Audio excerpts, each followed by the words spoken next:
9th compassion. Compassion అంటే ఎదుటి వాళ్ళ బాధను అర్థం చేసుకోవడం. ఓకే. ఆప్యాయత, ఎఫెక్షన్. ఆప్యాయత, ఎఫెక్షన్. కంపాషన్ అంటే ఏంటి? సహానుభూతి, సింపతి. కంపాషన్ కరుణ. జీసస్ క్రైస్ట్ కరుణ, కరుణామయుడు. కరుణ. కరుణ అంటే ఏంటి? జాలి, సింపతి మేడం. కంపాషన్ అనేది కరుణ. సో కైండ్నెస్కి, సింపతికి, అన్నిటికీ పైన ఉండేది కంపాషన్. ఎందుకంటే అది హయ్యర్ క్వాలిటీ, హయ్యర్ వరల్డ్స్కి చెందిన క్వాలిటీ అది కంపాషన్ అనేది. ఓకే. సో కంపాషన్ మనలో ఎలా క్రియేట్ అవుతుంది? అవుతున్నామా వేరే వాళ్ళ బాధల్ని మనం మన బాధల్లాగా? ఎందుకు అవ్వట్లేదు? హార్ట్ లేదా? హార్ట్ మూసుకోపోయిందా, లేకపోతే రాయిలాగా అయిపోయిందా? గుర్తించగలుగుతున్నామా లేదా? మనకి థియరీ తెలుసు, మనందరికీ థియరీ తెలుసు, ఇలా చేయాలి అలా చేయాలి, అందరికీ అన్నీ తెలుసు. కాకపోతే ఎవరు ప్రాక్టికల్గా పెట్టట్లేదు. Application is not there. అందరినీ లవ్ చేయాలని అందరికీ తెలుసు కానీ చెయ్యరు. అందరికీ ఫ్రీడమ్ ఇవ్వాలని అందరికీ తెలుసు కానీ ఇవ్వరు. అందరికీ అమలకల కబుర్లు మాట్లాడొద్దని తెలుసు కానీ చేస్తూనే ఉంటారు. నెగటివ్ ఆస్పెక్ట్ చేయడానికి మనకి నిమిషాలు పట్టవు. పాజిటివ్ చేయడానికి అబ్బా ఇంత కష్టం ఎలా పడాలబ్బా, లవ్ చేయాలి అందరినీ అబ్బా,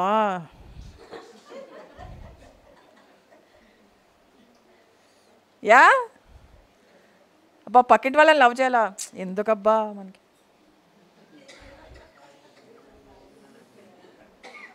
రేపటిదినా నా హస్బెండ్కో వైఫ్కో ఫ్రీడమ్ ఇచ్చేస్తే నా నెత్తి మీద కూర్చోదు. ఫ్రీడమ్ ఇవ్వాలా, నేను ఇయ్యా.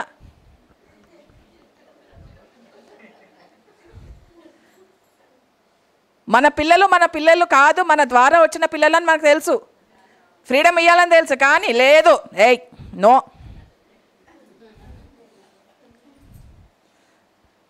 మన గుప్పిట్లో ఉండాలి మన పిల్లలు, తెరవకూడదు. తెలిస్తే అమ్మో ఏమవుతుందో. ఓకే. ఎప్పుడైతే కంట్రోల్ అనేది ఎప్పుడు వర్కౌట్ కాదు, ఫ్రీడమ్ అనేది వర్కౌట్ అవుతుంది. ఫ్రీడమ్ అనేది ఎప్పుడు వస్తుంది? ట్రస్ట్, అండర్స్టాండింగు, కైండ్నెస్ అన్నీ కూడగలిపితే ఫ్రీడమ్ వస్తుంది. సో ఆ ఫ్రీడమ్ అనేది మనకి వేరే వాళ్ళకి ఇస్తున్నామా లేదా? ఫస్ట్ మనమే ఫ్రీగా వెళ్ళాం, వేరే వాళ్ళకి ఫ్రీడమ్ ఎట్లా ఇస్తాం? మనకే ఇమోషనల్ స్లేవరీ ఉంది, ఇమోషనల్ బానిసత్వం ఉంది, మెంటల్ బానిసత్వం ఉంది, ఫిజికల్ బానిసత్వం ఉంది. వేరే వాళ్ళ అదే చూస్తాం కదా. నేను ఫ్రీగా లేను, నిన్ను కూడా ఫ్రీగా ఉండనియా. నేను హ్యాపీగా లేను, నిన్ను కూడా హ్యాపీగా ఉండనియా నేను. సో ఇది చైన్ సైకిల్. సో అందుకే మనకి అందరికీ కంపాషన్ అనేది చాలా అవసరం. ఫర్ ఎగ్జాంపుల్, మనలో లైట్ ఉంది, డార్క్ ఉంది, అవునా? ఉందా లేదా? అన్నిట్లో నేను కంప్లీట్ లైట్ అని ఉందా లేదా కంప్లీట్ డార్క్ అని ఉందా? కొంచెం లైట్ కొంచెం డార్క్ రెండు ఉన్నాయి. ఓకే. సో లైట్ ఆస్పెక్ట్స్ ఏంటి? ఇప్పుడు నేను చెప్పిన లిస్ట్ అంతా లవ్లో ఉంది. లవ్, ఫ్రీడము, జాయ్, హ్యాపీనెస్ అన్నీ. డార్క్నెస్లో ఏమేమి ఆస్పెక్ట్స్ ఉన్నాయి? నేను లైట్ ఆస్పెక్ట్ చెప్పమంటే ఎవరు చెప్పరు, డార్క్ అయితే ఓ లిస్ట్ అనే వస్తున్నట్టు. చూడండి ఎంత ఎక్సైట్మెంట్ అయిపోతుంది. డార్క్ చెప్పండి అంటే టక్ టక్ టక్ టక్ టక్ చెప్పేస్తున్నారు. Okay. Jealousy, ego, revenge, gossip, slander ఇవన్నీ డార్క్. ఒకళ్ళు హర్ట్ చేయడం, ఒకళ్ళని మ్యానిపులేట్ చేయడం, ఒకళ్ళని మోసం చేయడం, ఇవన్నీ డార్క్ ఫోర్సెస్ కిందికి వస్తాయి, అవునా కదా? ఓకే. ఎప్పుడెప్పుడైతే మనము హర్ట్ చేస్తామో, వేరే వాళ్ళని మ్యానిపులేట్ చేస్తామో, ఇవన్నీ వేరే వాళ్ళతో చేస్తామో అప్పుడు మనం డార్క్ ఫోర్సెస్కి సర్వ్ చేస్తున్నట్టు. ఏం చేస్తున్నాం అప్పుడు? మనం డార్క్ ఫోర్సెస్కి కోఆపరేట్ చేస్తున్నాం, సర్వ్ చేస్తున్నాం, వాళ్ళకి అనుకూలంగా మనం పనిచేస్తున్నాం డార్క్ ఫోర్సెస్కి. నాకు ఇప్పుడు చాలా కోపం వచ్చింది, నేను ఇవన్నీ తిట్టాను, ఆమె హర్ట్ అయింది, నా ద్వారా డార్క్ ఫోర్స్ అనేది పనిచేసింది. Yes or no? కానీ నా ద్వారా లైట్ పనిచేయాలంటే నేనేం చేయాలి? ఆవిడతోటి ప్రేమించాలా, స్ఫూర్తినివ్వాలా, మోటివేషన్ ఇవ్వాలా. సో మనం ఎప్పుడు కూడా డార్క్ ఫోర్సెస్కి పప్పెట్ కావద్దు. మన ఎమోషన్స్, మన మైండ్ ఎప్పుడైతే మన కంట్రోల్లో ఉంటుందో అప్పుడు ఈ డార్క్ ఫోర్సెస్ మనని ఏం చేయలేవు. మీ ఎనర్జీస్ ఎప్పుడైతే లోగా ఉంటాయో అప్పుడు డార్క్ ఫోర్సెస్ వచ్చి మీ ద్వారా డిస్ట్రక్షన్ క్రియేట్ చేస్తుంది. అది మీరు ఎలా చేస్తున్నారు కాబట్టి, అదేదో ఆటోమేటిక్గా ఏదో దాన్ని ఏమంటారు వాకిన్ అవ్వడం అట్లా కుదరదు. మీ ఎనర్జీస్ బట్టి మీరు ఏది ఎలా చేస్తున్నారో దాన్ని బట్టి డార్క్ ఫోర్సెస్ మిమ్మల్ని ఆడుకుంటుంది. అర్థమవుతుందా? Come on. సో మనం ఎప్పుడు లైట్కి తోడ్పడాలి, డార్క్కి కాదు. వేరే వాళ్ళని హట్ చేసినప్పుడల్లా, మ్యానిపులేట్ చేసినప్పుడల్లా, మోసం చేసినప్పుడల్లా, దిగజార్చినప్పుడల్లా, వాళ్ళ గురించి నెగటివ్గా మాట్లాడుకున్నప్పుడు మనం డార్క్ ఫోర్సెస్కి హెల్ప్ చేస్తున్నట్టు, సపోర్ట్ చేస్తున్నట్టు, సర్వ్ చేస్తున్నట్టు, వాళ్ళకి వెహికల్స్గా మనము తయారవుతున్నట్టు. ఎప్పుడైతే మనం లవ్ పంచుతామో, ఫ్రీడమ్ని పంచుతామో, హ్యాపీనెస్ పంచుతామో అప్పుడు మనం లైట్ వర్కర్స్కి సహాయపడుతున్నట్టు, లైట్నెస్ని క్రియేట్ చేస్తున్నట్టు. సో మనం లైట్ని సర్వ్ చేద్దామా, డార్క్ని సర్వ్ చేద్దామా? మీరు సర్వ్ చేయాలి, చేయాలి. కానీ చేస్తున్నారా లేదా, చేస్తారా లేదా? సో డార్క్ ఫోర్సెస్ మీ ద్వారా పనిచేయకుండా ఉండడానికి ఫస్ట్ మీ మీద మీకు ఎరుక ఉండాలి. ఎరుక అంటే అవేర్నెస్. అవేర్నెస్ అంటే మనం ఏం చేస్తున్నాము తెలియాలి. యాంత్రికంగా పనిచేయకూడదు, ఎరుకతో పని చేయాలి, ఎరుకతో ఆలోచించాలి, ఎరుకతో మాట్లాడాలి, ఎరుకతోటి చెయ్యాలి ఏదైనా పని. సో అప్పుడు చేస్తేనే మనకి డార్క్ ఫోర్సెస్ అనేవి వాళ్ళ చేతిలో మనం కీలు బొమ్మలు అవ్వము. ఓకే, ఒక మంచి లైట్ గ్రూప్ ఉంది, ఓకే, అంత జాయ్ఫుల్ గ్రూప్ ఉంది. ఆ డార్క్ ఫోర్స్ ఏం చేస్తుందంటే ఎట్లో అట్లా దీంట్లో ఎంటర్ అవ్వాలా అని చూస్తుంటుంది. ఎందుకంటే అది ఏం టైంపాస్ అంతే. అది డార్క్ ఫోర్సెస్కి ఏం లేదు కదా, గేమ్ ఆడాలా, టైంపాస్ చేయాలా. డార్క్ ఫోర్సెస్ ఏం చేస్తుంది? ఆడుకోవాలా, నాశనం చేస్తే అమ్మ హ్యాపీ. ఓకే, సో ఏదైతే మంచి గ్రూప్ ఉందో దాంట్లో ఒక మనిషి ద్వారానో లేకపోతే ఏదైనా ఫ్యాక్టర్ ద్వారానో ఒక డార్క్ ఫోర్స్ ఎంటర్ అవుతున్నప్పుడు ఆ గ్రూపు విచ్ఛిన్నం అయిపోతుంది. ఆ డార్క్ ఫోర్స్ని ఎంటర్ కానికుండా మనము ఒకరినొకరిని ప్రొటెక్ట్ చేసుకుంటా, ఒకరినొకరిని చైతన్యం పెంచుకుంటూ పోవాలి, ఎనర్జీని పెంచుకుంటూ పోవాలి, వైబ్రేషన్స్ని పెంచుకుంటూ పోవాలి, ఫ్రీక్వెన్సీని పెంచుకుంటూ పోవాలి. అవాయిడ్ చేయదు, ఎడ్యుకేట్ చేయాలా, లవ్ చేయాలి. ప్రతి మనిషి ఒక యాక్షన్ వెనుక ఒక కారణం ఉంటుంది, ఒక సంకల్పం ఉంటుంది. ఆ సంకల్పాన్ని గుర్తించడానికి ట్రై చేయండి. What is odd? What is odd? Who can define odd here? మీ సొసైటీ పర్స్పెక్టివ్ ప్రకారం ఆడా, మీ వరల్డ్లీ పర్స్పెక్టివ్ ప్రకారం ఆడా, లేకపోతే మీ పర్సనల్ పర్స్పెక్టివ్ ప్రకారం ఆడా, మీ పర్సనాలిటీ ప్రకారం ఆడా, మీ ఈగో ప్రకారం ఆడా? Odd, what is odd? ఆపోజిట్లో. సో గ్రూప్ ఏదైతే ఫామ్ అవుతుందో దానికి ఆపోజిట్గా చేస్తున్నప్పుడు డార్క్ ఫోర్సెస్లో ఏం చేయాలంటే ఫస్ట్ వాళ్ళలో వెలుగు నింపడానికి ట్రై చేయాలి. We have to guide that person. మనలో లవ్ ఉన్నప్పుడు వాళ్ళని పక్కన పెట్టము. గ్రూప్లో ఉన్నప్పుడు అందరినీ కలుపుకొని పోవాలి, అందరినీ తీసుకెళ్ళాలి. వాళ్ళలో ఏదైతే ప్రాబ్లం ఉందో దాని వెనకాల ఉన్న సంకల్పము, రూట్ కాజ్ని పట్టుకుని మనం సాల్వ్ చేయడానికి ట్రై చేయాలా, హెల్ప్ చేయాలా. పాపం అనేది లేదు. ఎందుకంటే ప్రతి మనిషి కూడా ఎవరి కర్మ బట్టి వాళ్ళు ఆ సిచ్యువేషన్లో, ఆ ఫ్యామిలీలో, ఆ గ్రూపులో, ఆ సర్కమ్స్టెన్సెస్లో వస్తారు. అవునా కదా? సో ఏదైతే కర్మ బట్టి మనం వస్తుంటున్నామో మనకి కంప్లైంట్స్ ఎందుకు వస్తున్నాయి? కర్మ కూడా మనకు సర్ఫేస్గానే తెలుసు కాబట్టి. అన్నీ మనకే సర్ఫేస్గా తెలుసు. ఎవరైనా కర్మ డిఫైన్ చేయగలరా? మనకు తెలిసింది ఒకటి, as you so you reap. So మన కర్మ అంటే ఏంటి? మనం ఏదైతే చేశామో లేకపోతే చేస్తున్నామో దాని ప్రతిఫలం ఇవాళన్నా రేపన్నా వస్తుంది అనేది మనకు తెలుసా లేదా? మనకి మరి జీవితంలో కంప్లైంట్స్ ఎందుకు ఉన్నాయి? మనం కంప్లైంట్ ఎందుకు చేస్తున్నాము? ఒకళ్ళని బ్లేమ్ ఎందుకు చేస్తున్నాము? తెలియదు కాబట్టి. కర్మ అంటే వర్డ్ అందరికీ తెలుసు, వర్డ్ తెలుసు అందరికీ, కానీ డీపర్ మీనింగ్ తెలుసుకునే సమయం వచ్చింది మనందరికీ. అన్ని పదాలు మనం ఏదైతే వాడుతున్నామో ఆధ్యాత్మికంగా ప్రతి పదానికి డీపర్ మీనింగ్ తెలుసుకునే టైం వచ్చింది. థర్డ్ ఐ అంటే ఏంటో ఎవరికి తెలీదు. ఆస్ట్రల్ ట్రావెల్ అంటే ఏంటో ఎవరికి తెలియదు, కానీ చేసేస్తారు, మాట్లాడేస్తారు. మైండ్ గురించి 600 పేజీల బుక్ ఉంది మేడం. మీకు if you don't want to believe, I don't know, 600 పేజీల బుక్ ఉంది ఓన్లీ మైండ్ మీద. మన మైండ్ అంటే ఏంటి తెలియదు మనకి, అంతే. సర్ఫేస్లో ఆ మైండ్తో పనిచేస్తాం అంతే, మైండ్ అంతే.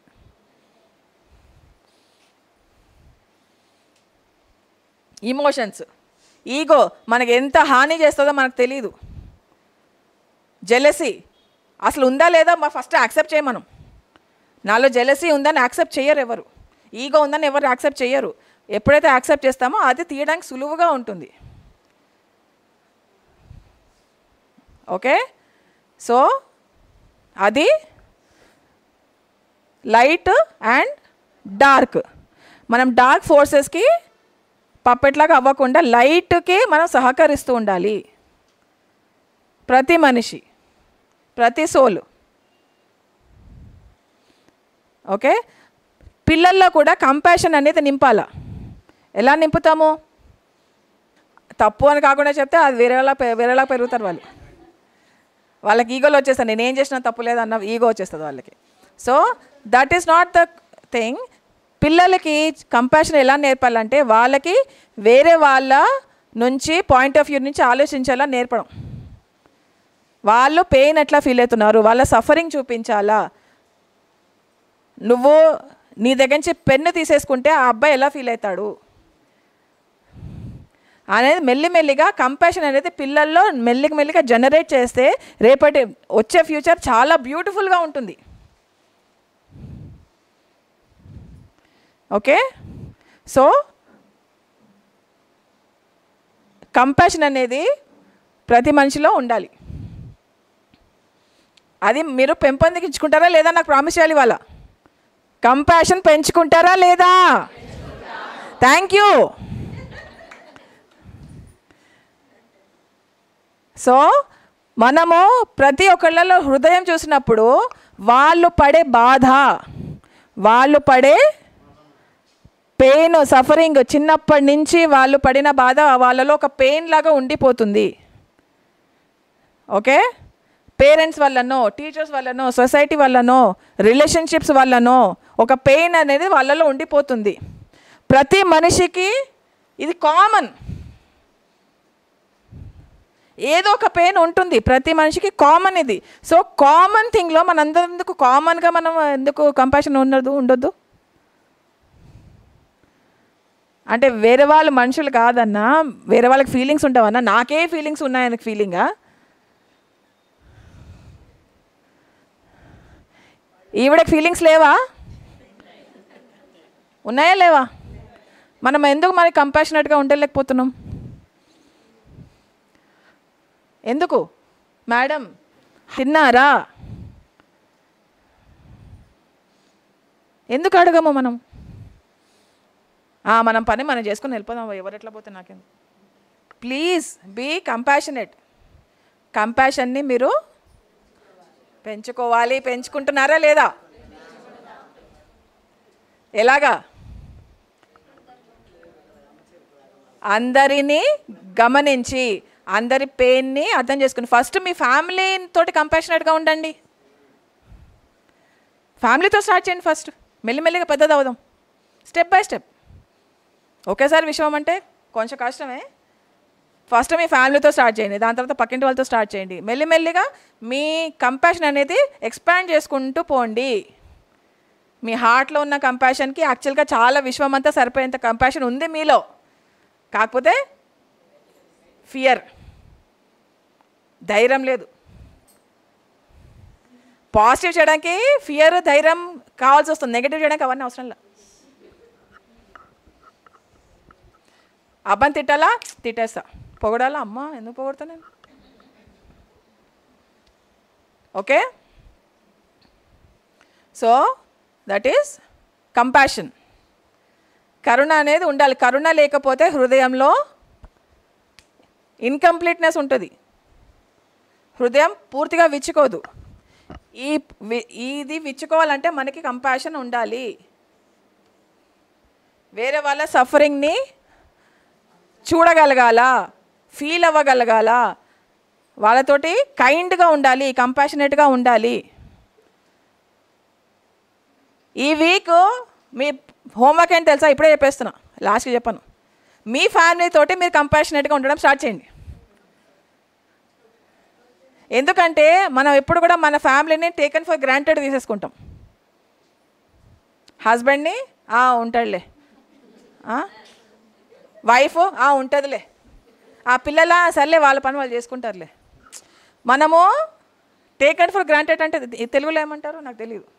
ఇచ్చిపుచ్చుకోవడం కాదు. టేకన్ ఫర్ గ్రాంటెడ్ అంటే ఉంటారులే, ఏమన్నా ఉంటారు, ఉన్నారులే, ఫ్యామిలీయా ఓకే ఉంది. సో ఎప్పుడైతే మనం ఫ్యామిలీలో కంపాషన్ అనేది క్రియేట్ చేసుకుంటామో లవ్ ఆటోమేటిక్గా వస్తుంది. మీ వైఫ్ దగ్గరికి వెళ్ళండి, మీ హస్బెండ్ దగ్గరికి వెళ్ళండి, మీ పిల్లల దగ్గరికి వెళ్ళి ఒకటి అడగండి, నీ హార్ట్ ఏమంటోంది, నీ హార్ట్ ఏం చెప్తోంది, ఏమైనా షేర్ చేయాలనుకుంటున్నావా, ఏమైనా చెప్పాలనుకుంటున్నావా? ఎప్పుడన్నా అడిగారా? ఎప్పుడన్నా అడిగారా? మీ గర్ల్ ఫ్రెండ్నో, మీ బాయ్ ఫ్రెండ్నో, యంగ్ పిల్లలైతే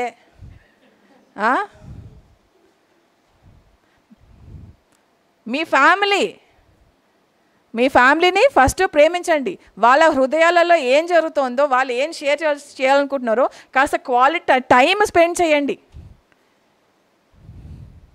టైం స్పెండ్ చేయం మన ఫ్యామిలీతో ఎక్కువ చేస్తామా?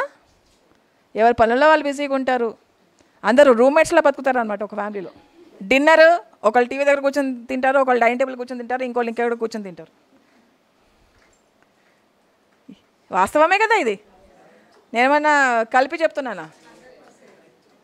ఓకే, సో ఫస్ట్ మన ఫ్యామిలీ బాండింగ్ని క్రియేట్ చేసుకుందాం, ఫ్యామిలీని క్రియేట్ చేసుకుందాం.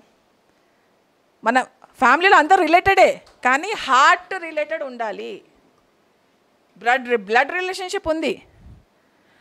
ఒకళ్ళొకళ్ళ హార్ట్ని కనుక్కోండి. ఓ హస్బెండ్, నువ్వేం చేయాలనుకుంటావు, నీ హార్ట్ ఏం చెప్తోంది, నాతో షేర్ చెయ్యి, నాకు చెప్పు. Let's be friends. Okay, let's be friends. అమ్మ నాన్న కూతురు కొడుకు ఇవన్నీ కాదు, ఫ్రెండ్షిప్ ఉండాలి. దాంట్లో కంపాషన్ ఉండాలి, దాంట్లో లవ్ ఉండాలి. అప్పుడు ఫ్యామిలీ బ్యూటిఫుల్గా ఉంటుంది. ఓకే, మన ఫ్యామిలీ బ్యూటిఫుల్గా ఉండాలంటే మనం ఏం చేయాలి? క్వాలిటీ టైం స్పెండ్ చేయాలి. వాళ్ళ హృదయంలో ఉన్న ఫీలింగ్స్ని తెలుసుకోగలగాలి, షేర్ చేసుకోవాలి. ఓకే, చేసుకుంటారా లేదా ఈసారి వీకెండ్? ఈ వీకెండ్ కాదు, సారీ, మీ ఫ్యామిలీతో మీ టైం స్పెండ్ చేస్తారా లేదా? అమ్మాయి ఎలా ఉన్నావు, నీ హార్ట్ ఎలా ఉంది, నీ హార్ట్ ఎలా ఉందని ఎవరు అడిగారు ఎప్పుడన్నా? ఎందుకు అడగరు? ఇంత ఇంపార్టెంట్ అది. మేడం 99 మేడం చెప్పేశారు, ఇంకేంటి? ఆవిడకి 99 సంవత్సరాలు, అందుకని మేడంని 99 అని పిలుస్తా. So start with your family. Roommates లాగా బతకడం ఆపేసి ఫ్యామిలీగా బతకండి. ఓకే, ఉంటారులే, వాళ్ళంతేలే. సో అది ఆ ఫీలింగ్ తీసేసి ఒక ఫ్యామిలీ బాండింగ్ తెచ్చి మీరంతా ఒక హార్ట్గా ఉండండి. ఫస్ట్ ఒక హార్ట్గా ఉండగలుగుతారా? నీ డ్రీమ్స్ ఏంటి? ప్రతి మనిషికి ఒక డ్రీమ్ ఉంటుందా లేదా? పిల్లలు పుట్టగానే ఆ అమ్మ నాన్న వాళ్ళ డ్రీమ్స్ గురించి మర్చిపోతారు. పిల్లల కోసం తాపత్రయపడుతూ ఉంటారు. పిల్లల చదువులు, పిల్లలవి పిల్లవి, ఓకే, వాళ్ళ డ్రీమ్స్ని మర్చిపోతారు. సో పిల్లల బాధ్యత ఏంటంటే మమ్మీ డాడీ వాళ్ళ డ్రీమ్స్ని గుర్తు చేయడం, పంచుకోవడము, వీలైతే ఇంప్లిమెంట్ చేయడం. దుఃఖం అనేది డార్క్నెస్ కాదమ్మా. No your got it completely wrong. దుఃఖం అనేది డార్క్నెస్ కాదు. దుఃఖము డిపెండ్స్. దుఃఖం అనేది ఏంటి? బాధ. ఓకే, అది డార్క్నెస్ కాదు. ఒక్కొక్కసారి బాధపడినందువల్ల మనకి నెక్స్ట్ లైట్ కనిపిస్తుంది.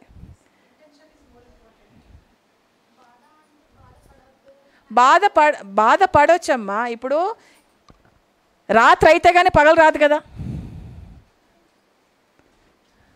ఓకే, బాధపడితే కానీ మనకు సంతోషం వాల్యూ తెలియదు.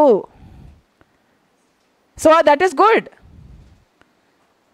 ఓకే, కానీ దేనికి బాధపడుతున్నాం అది again situation to situation dependent అవుతుంది. ఫ్యామిలీ గురించి బాధపడ్డావా? కరెక్ట్ బాధ. ఓకే, సో డార్క్నెస్లో ఉన్నామంటే చాలా మంచిది. అది మనకి ప్రాబ్లమ్స్ ఉన్నామంటే చాలా మంచిది. ఎందుకంటే నెక్స్ట్ వచ్చేది చాలా బెటర్గా ఉంటుంది. ఎందుకంటే మనం స్ట్రాంగ్ అవుతాము, మనం ఇంకా బెటర్ పర్సన్ అవుతాము, మనకి ఇంకా ప్రాబ్లమ్స్ ఓవర్టేక్ చేసే స్ట్రెంగ్త్ వస్తుంది. బాధలు పడితే సంతోషం వాల్యూ తెలుస్తుంది. కాబట్టి ఆ సంతోషాన్ని వేరే వాళ్ళకి పంచగలము. బాధలు పడకండి, సంతోషంగా ఉండండి అని చెప్పగలము. ఎందుకంటే మనం బాధలు పడ్డాం కాబట్టి. మనకు డార్క్నెస్ అంటే ఏంటో తెలిస్తే, అనుభవిస్తే, చూస్తే కానీ మనకు లైట్ అంటే తెలియదు. నేనేమన్నా అబద్ధాలు చెప్తున్నానా? అబద్ధాలు చెప్పట్లే కదా, వాస్తవాలే మాట్లాడుతున్నాను కదా. డార్క్నెస్లో మనము వెళ్తే కానీ లైట్ చూడంగానే హ్యాపీ ఫీల్ అవ్వము, మనకి హోప్ ఉండదు, ఫ్యూచర్ ఉండదు. సో ఎప్పుడైతే డార్క్నెస్ వెళ్తున్నామో అది మంచిదే. ప్రాబ్లమ్స్ వచ్చాయా మంచిదే, నేర్చుకో, స్ట్రైవ్ అవ్వు, లేబర్ అవ్వు. ప్రాబ్లమ్స్ వచ్చే వెరీ గుడ్. సో ప్రాబ్లమ్స్ అయిన వెంటనే వచ్చే లైట్ 10 times ఎక్కువ మనకి హ్యాపీనెస్ ఇస్తుంది.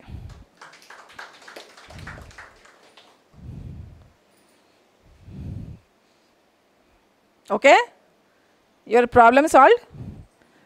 ఓకే, బాధపడవచ్చు, but it is good to sometimes feel bad for somebody. నువ్వు వేరే వాళ్ళ గురించి బ్యాడ్ ఫీల్ అవుతున్నావు అంటే నేను ఇలా హార్ట్ ఉన్నట్టమ్మా. అదే కంపాషన్ అంటే. కానీ డిటాచ్డ్గా ఉండాలి. ఓకే, వేరే వాళ్ళు బాధపడుతున్నారు చెప్పు, వాళ్ళని కొంచెం ఎదిగేలా చేయి, జాయ్ని ఫ్రీడమ్ని కానీ డిటాచ్ అయిపో. అన్నీ చేస్తాడు, డిటాచ్మెంట్ దగ్గర కష్టమవుతుంది అందరికీ. ఓకే, ఎందుకంటే ఒకసారి అటాచ్మెంట్ అయితే అంతే. ఇంకా డిటాచ్డ్గా జాయ్ని పెంచాలి, డిటాచ్డ్గా ఫ్రీడమ్ని పెంచాలి, డిటాచ్డ్గా కంపాషన్ని పెంచాలి. Okay, so we will meditate on compassion now.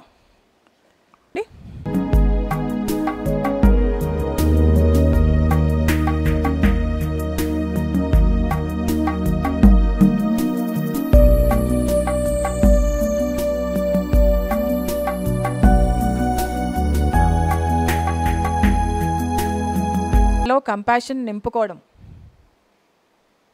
Compassion అంటే కరుణ. కరుణని మనలో నింపుతున్నట్టు చిత్రీకరించుకోండి.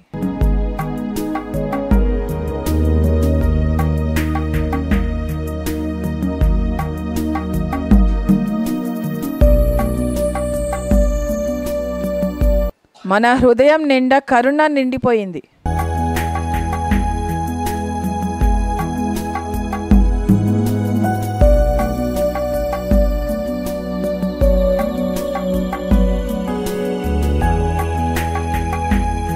కరుణ అనేది మన హృదయంలోంచి ఉప్పొంగుతోంది.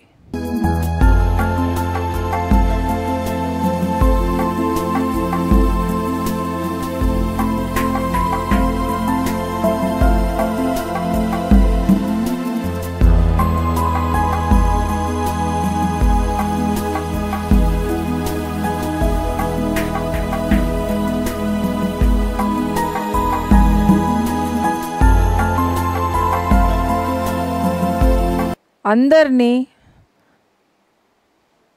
కరుణతో చూద్దాము.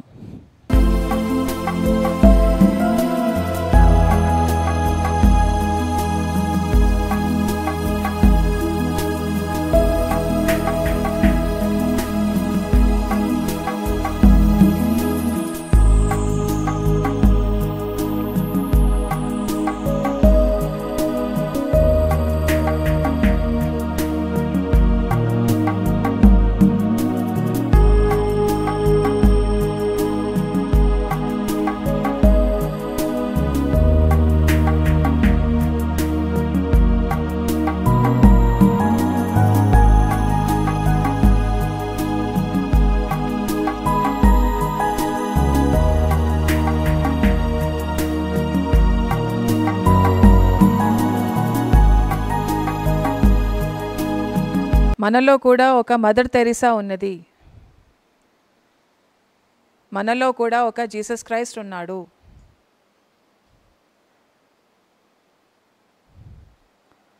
మనలో ఒక అమ్మ ఉన్నది.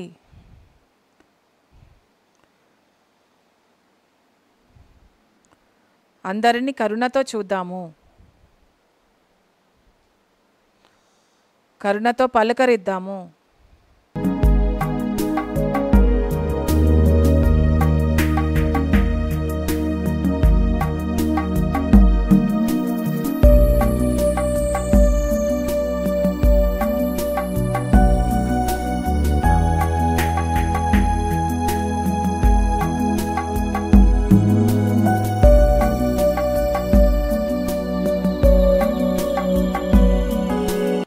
మీ హృదయం ఇప్పుడు కరుణతో నిండిపోయి ఉన్నది.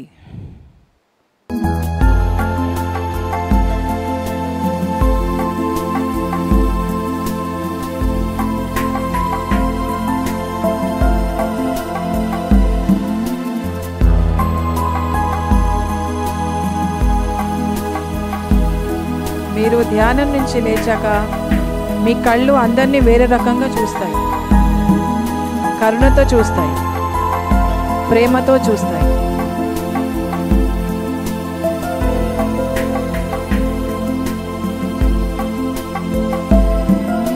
మన అందరి హృదయాలు ఒక్కటే, మనందరం ఒక్కటే.